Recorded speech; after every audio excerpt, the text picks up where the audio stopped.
Hello guys, आजको यो तेस्रो ब्लगमा तपाईँहरूलाई स्वागत छ। आज म मम्मी फुपू अनि एकजना आन्टी मिलेर सुत्केरी मसला बनाउनु गइरहेछु। पुरा भिडियो हेरिदिनु होला लास्टसम्म, अनि लाइक कमेन्ट सेयर पनि गरिदिनु होला है त।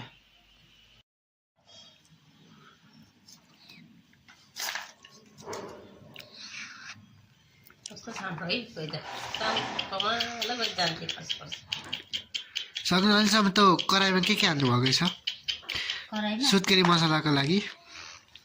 काजु, बदाम, छोकडा, किसमिस, नरिवल, छोटो नरिवल, अझ के हाल्नु बाँकी छ? ओखर बाँकी छ, काजु छ, बाँकी धेरै छ। मसला छ, सुत्केरी मसला छ, गुड छ, धेरै बाँकी छ। खोइ हेरौँ मसला के रहेछ।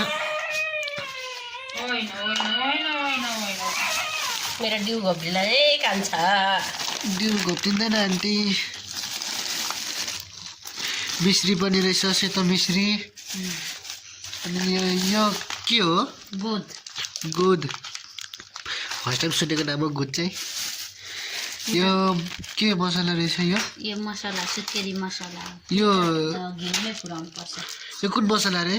सुत्केरी मसला। यो के पो भन्दा मैले यसको नामै बिर्सेँ। यसलाई जाने यसको नामै बिर्सेँ मैले। के परे? सुकुमेल। अनि यो फर्सीको बिहा हो कि के को बिहा हो? फर्सीको बिहा रहेछ। यो मसला त पनि नाम हेर्न सक्नुहुन्छ, यहाँनिर नाम छ। अझ यहाँनिर ओखर बाँकी नै छ। यो दुईटा चाहिँ हालिसकेको छ। ल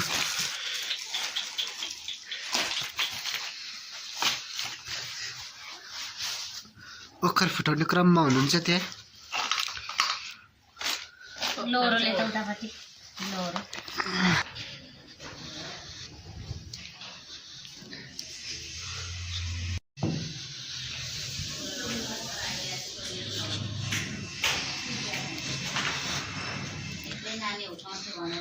लिनु लोरो।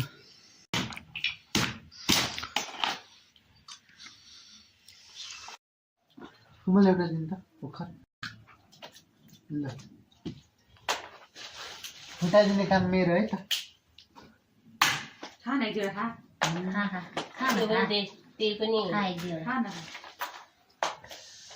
जहाँ पाथी नराख्नु छोरा।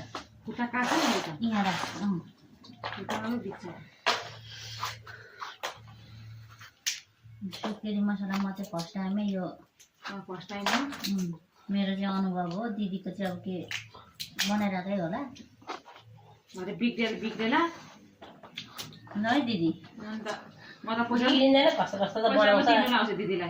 बनाउनु लाउँछ नि यस्तो जावा कस्तो बनाएर मैले पनि विदेशमा बनाइदिएको हो कि चढाइ गरिदिएको विदेशमा। त्यसको मात्रै यसको मात्रै झन् कस्तो यसको मात्रै छराको पाकेको हुन्छ नि। पाकेको हो त्यो झन् कस्तो मिठो हुन्छ जन हालेर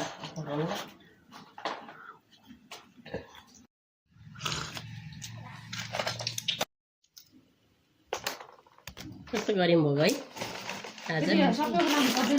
नलाउनु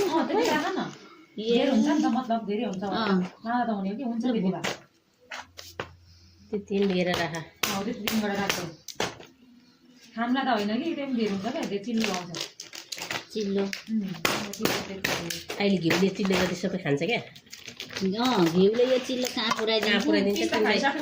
तिमीलाई यो चिल्लो भएर बस्ला अहिले घिउमा पाकेपछि। पिस्ता हो, पिस्ता थाहा राख्नु पर्यो होइन घिउले पाकेपछि पिस्ता नै। घिउमा पाकेपछि कहाँ पुग्छ खानु? काजु चिल्लो काजु त उपर मिठो लाग्छ मलाई त। प्लेटमा हाल्दा नि तरर चुनी गरी खाने हो नि त। खानु खानु मलाई त्यहाँ छ त, म भरे उठ्दै टोक्ने हो। पकाएर खान्छ क्या। पुग्यो खाने कुरा चाहिँ खाँदैन रहेछ।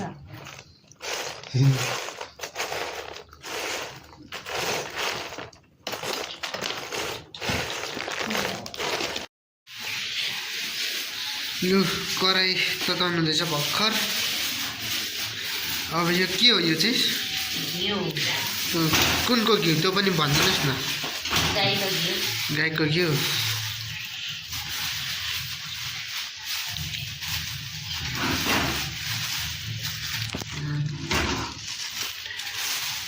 यो तर यो तेल ताप्न कति टाइम लाग्ला?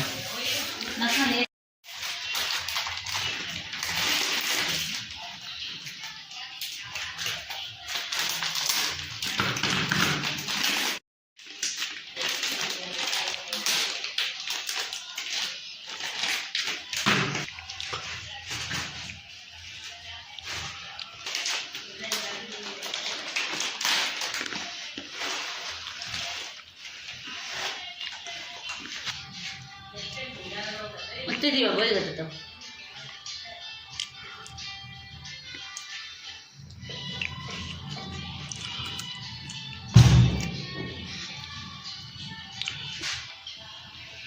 फेरि अर्को कराईमा अर्को घिउ सारिँदैछ। यहाँनिर अर्को घिउ सारिँदैछ, ततिँदैछ यहाँ त्यहाँ पनि। देख्न सक्नुहुन्छ यहाँ गाईको घिउ बोइदिसकेको छ, मेल्टो भइसकेको छ। हेर्नु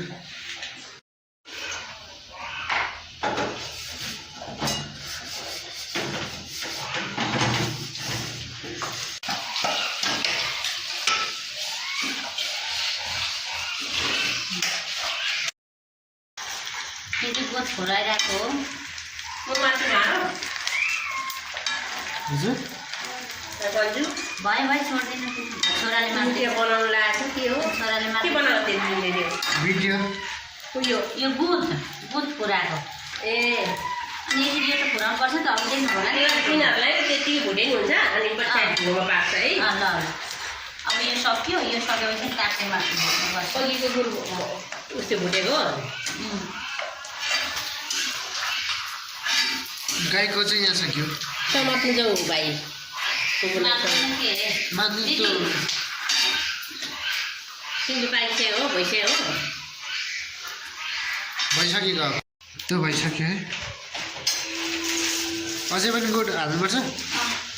सबै हाल्ने होला नि। सबै हाल्ने। बुट त थोरै हुन्छ नि। सबै हाल्ने। घिउ त त्यति पो हुँदो रहेछ है। त्यत्रो घिउ हेर्नु न, यसरी पनि खान्छ पहिलेको घिउ त। अहिले झन् कस्तै खान्छ हेर्छ। खतरा सोच्दो रहेछ तेल त त्यसले। कति पो खान्छ अहिले यसले तातेको छैन। ताप्छु त ताई ताप्छु।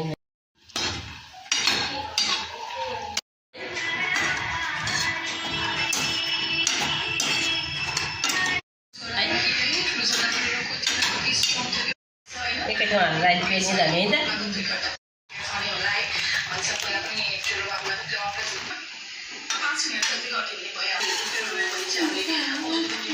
यो त धेरै हाल्ने होइन नि बादमा।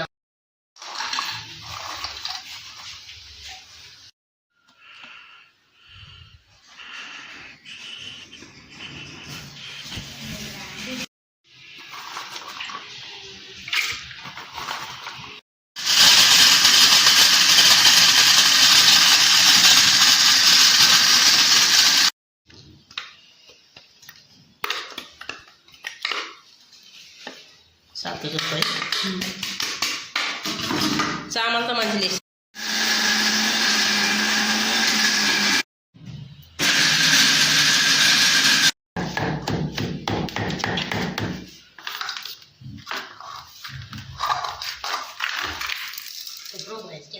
तान्न न।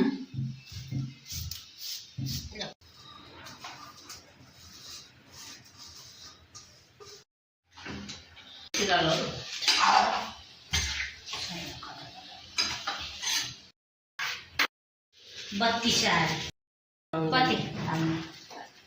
ल भयो भयो भयो। यसमा थोरै हुन्छ। अलिक यो चाहिँ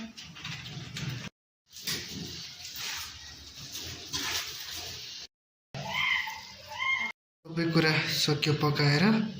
अनि अब चाहिँ यो एकछिन सेलाओस्। अनि सेलाइसकेपछि चाहिँ बट्टामा हाल्नेछौँ हामी।